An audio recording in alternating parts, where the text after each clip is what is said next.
پہلے چونکہ 8 ہیں تو ثلث اللیل تک ہے، اور پھر 12 ہیں تو یہ شطر اللیل نصف اللیل تک ہے، اور پھر 20 ہیں تو پھر آخر اللیل تک ہے۔ حضرت عمر رضی اللہ تعالی عنہ نے پہلے حکم 8 کا دیا ہے اور پھر حکم 20 کا دیا ہے۔ اس کا مطلب یہ ہے کہ رسول اللہ صلی اللہ علیہ وسلم کے پہلے دور والے مسئلے پر بھی عمل کیا، اور بعد میں صحابہ کا جو معمول بن گیا تھا یہ 8 کا نہیں بلکہ 20 کا تھا۔ اور کسی مسئلے پہ توجہ رکھنا، کسی مسئلے پہ حدیث کا مسئلہ اور عمل کیسے کریں گے؟ امام ابو داؤد رحمۃ اللہ علیہ نے ایک باب قائم کیا ہے، باب اللحم سید للمحرم، ایک باب قائم کیا ہے باب من لا یقطع صلاۃ شیء۔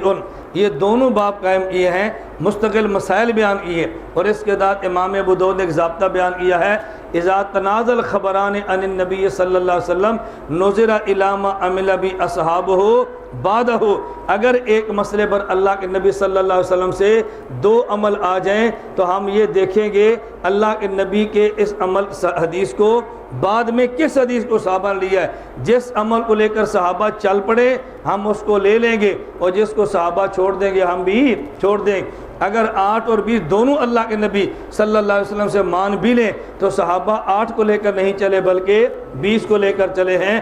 8 والے عمل کو چھوڑ دینا اس بات کی دلیل ہے کہ 8 والی حدیث پہلے دور کی ہے، اور 12 کو لے کر چل پڑنا اس بات کی دلیل ہے، یا 20 کو لے کر چل پڑنا اس بات کی دلیل ہے کہ 20 والی حدیث بعد کے دور کی ہے۔ تو یہ محدثین نے تطبیق ایسی فرمائی ہے کہ جس میں کوئی روایت چھوٹتی نہیں ہے بلکہ دونوں روایتوں پر عمل ہو جاتا ہے۔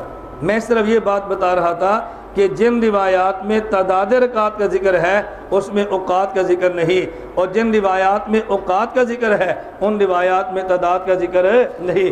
تعداد اور اوقات والی دونوں روایات کو جمع کریں تو پھر یہ عقل بھی کہے گی 8 والے کی پہلے کے دور کی ہے اور 20 والی بعد کے دور کی ہے۔ اب احناف کا مزاج چونکہ تطبیق کا ہے یا احناف کا مزاج ترجیح کا ہے، اگر تطبیق دے لیں تو تب بھی کوئی صورت بہتر ہے، 8 والی پہلے دور کی اور 20 والی بعد کے دور بھی۔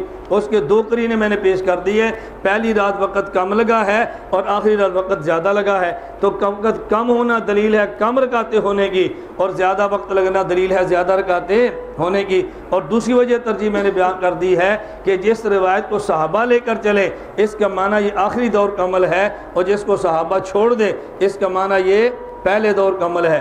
اگر ہم ان میں تطبیق دیں تو بھی ممکن ہے، اور اگر ترجیح دیتے ہیں تو بھی ممکن ہے۔ اللہ میں دونوں باتیں سمجھنے کی توفیق عطا فرمائے۔ ایک اس حوالے سے بات اور ذہن نشین فرما لیں۔